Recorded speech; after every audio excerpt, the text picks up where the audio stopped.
L'enfance de Lola, c'est celle de Laurence, au pays de la Madeleine. Elle a grandi au cœur de Morteau, et pas dans une ferme. Son père a filmé ses premiers émerveillements. Un père aussi attiré par les projecteurs et la fantaisie. La toute première, elle se trouve ici. La Madeleine en forme avec sa poêle et son balai. J'aurais voulu faire un tas de choses comme ça avant.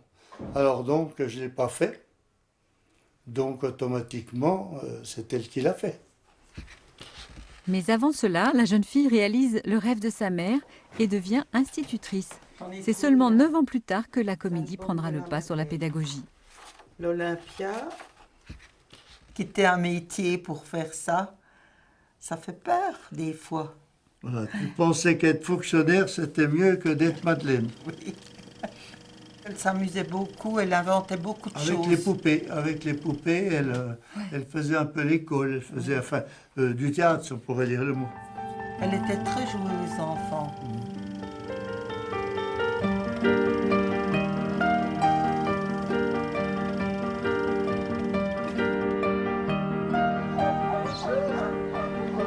Oh là là. Eh bien, vous avez du courage.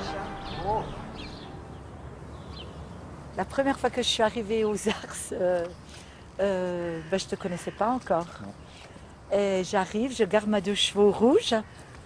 Et il y avait donc ce monsieur Verneret là, que j'aimais tellement, qui était dans son jardin. Et je lui dis bonjour, il me fait « Ah, vous êtes la nouvelle institutrice ?» Je dis oui, puis sa première question c'est « Puis vous êtes du pays ?»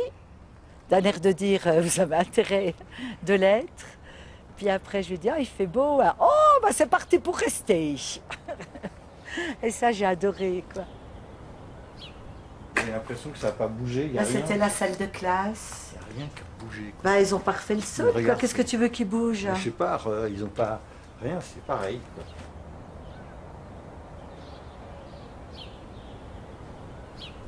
C'est grâce à cet énergumène-là, avec qui j'ai vécu pendant 10 ans, que la Madeleine est née. Sauf qu'il fallait déjà trouver cette idée de la Madeleine. Alors pendant 1 an, je lui ai dit, écoute, maintenant, moi je vais arrêter mon boulot d'instit, maintenant je veux trouver qu'est-ce que je vais faire sur scène. Et pendant 1 an, j'ai cherché, j'essayais une bourgeoise, j'essayais des personnages, ça me plaisait pas. Puis on avait sous les yeux, quoi, tous ces parents d'élèves qui étaient du milieu paysan et que Gérard imitait souvent. Voilà, Il y a quoi. toujours un peu d'ironie, mais c'est pas méchant. C'est juste. Ah bon, tu trouvais qu'il y avait de l'ironie? Oui, bah, c'est juste forcer un peu le caractère des choses pour lui donner un peu de sel. Mais comme quand on imite quelqu'un, c'est toujours pour ça. Un jour, j'ai eu le flash de ce personnage. Je suis allée discuter avec Denise, là à côté. Et ce jour-là, elle m'a émue d'une telle manière que j'ai senti toute une humanité et je suis rentrée là-haut dans la cuisine et j'ai dit à Gérard, ça y est, j'ai trouvé, je vais faire une paysanne du Haut-Doubs avec l'accent. Et il m'a dit du tac au tac. Ben, le nom. Ah oui, le nom. Eh ben, tu l'appelleras Madeleine Proust. Voilà. Voilà. Eh ben, j'ai rencontré André, on s'est fréquentés. Puis quand on s'est mariés, il m'a dit ferme les yeux. Puis on est monté jusqu'ici avec mon grand voile blanc. Puis il m'a dit voilà Madeleine, maintenant cette ferme, c'est chez toi. C'est chez nous pour toujours.